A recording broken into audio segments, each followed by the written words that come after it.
What's happening, guys? This is James Blonde with MMOHuts.com. This time taking a quick first look at Evil Genius Online, the ultimate resource gathering, micromanaging, world dominating, socializing browser-based game from Rebellion Developments. The game is actually a social reboot of the original Evil Genius standalone game from about 10 years ago. And it's currently in closed beta with limited access other than a few keys we might actually have left over from the MMOHuts giveaway. So I'll spend a short time showing off some of the gameplay so you guys can get a feel for the game. Okay, so first off, this game is definitely designed to be played over the course of, say, forever. The goal of the game is to gather resources so that way you can build machines and devices that help you get more resources, so that way you can ultimately take over the world with your evil ways so that way you gain its resources. I'm assuming. The cool part is how they go about gathering the resources in this game. Here you hire minions to carry out your evil plans, as well as get plenty of things done around the lair. But at the same time, the minions act as a resource themselves that can be used up several different ways. This is probably one of the more complicated resource gathering games I've seen, although I don't really go looking for them that often. And so as you can see here, everything you do requires your minions' attention. Here I'm essentially making gold, the base resource in the game, by money laundering with my money launderer, which happens to look like a washer or dryer. Get it? Anyway, anytime anything needs to be built, made, upgraded, or collected, it requires a minion, sometimes more. As you can see here, the bigger projects might need two. Projects and tasks can take anywhere from a few minutes to several hours to complete and require one, maybe two minions to work on, in which they become unavailable during that entire time. So if you have too many minions working on stuff, then you can't effectively collect all of your resources, so you've got to be mindful and have at least one minion free at all times.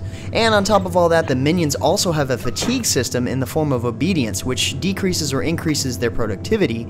A minion with low obedience takes much longer to get to and complete tasks, so one of the objectives in the game is to manage your minions in such a way that makes the evil system work as a whole. So, of course, there are specific items that help motivate them, like letting them sit and rest for a bit, grab a bite to eat, and, I guess sleep every once in a while. Plus, other things like having a fire extinguisher on hand makes them feel, I guess, a little bit more at ease and helps out their morale. Now, this is the fun part. If a minion gets out of hand with their slacking and whatnot, nothing motivates other minions more than a good old public execution.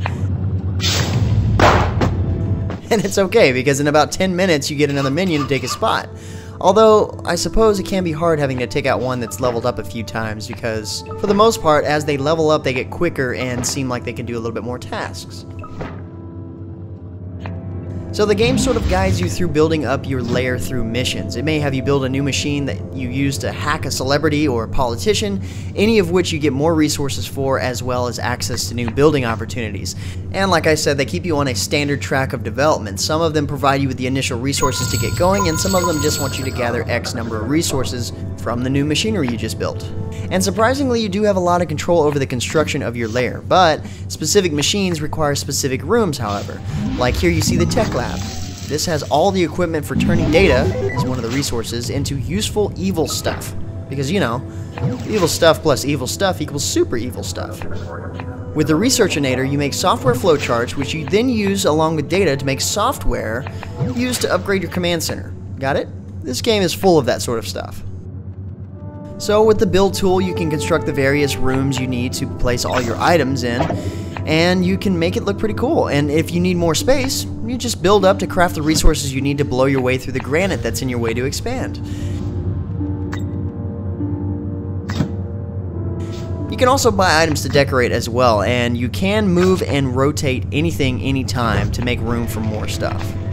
You also have some control over the cosmetic aspects of the equipment. You can paint them by buying paint in the cash shop. So this game obviously has tons of different resources throughout, but it's a social game. So some, or should I say a lot of things, require help from friends.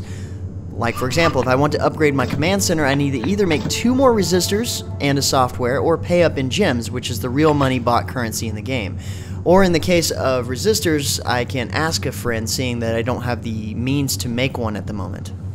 Otherwise, nearly everything can be bought or completed quickly with real currency via purchasing gems. And in a game like the Mighty Quest for Epic Loot, that is a form of pay to win. But in this game, it's not that big of a deal that you pay money to make something happen quicker, because it doesn't really matter, because you're not directly competing with anyone.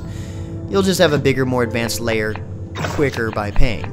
Otherwise, time will just get you where you need to be. Beyond that, you can also invade your friend's lair with spies to snoop for random resource drops.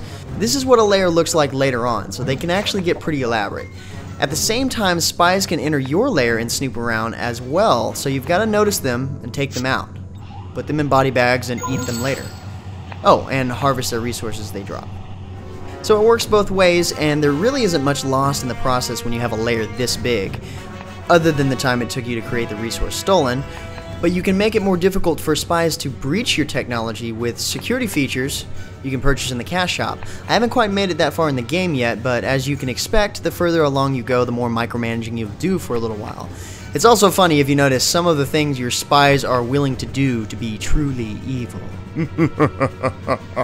But anyway guys, that's pretty much all I've got for you on this quick first look at Evil Genius Online. It's not actually a sequel to the standalone game from a while back, and they do plan on making a second standalone title, but as far as social games go, this one really isn't that bad. I mean, yeah, it's Farmville with the Megamind or Despicable Me theme to it, but if you're going to get sucked into a social game that has you bug friends for resources, I'd rather do it as an evil genius than a simple-minded farmer.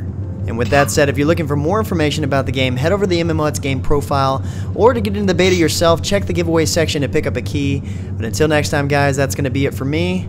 I'm James Blonde. See you out there, gamers.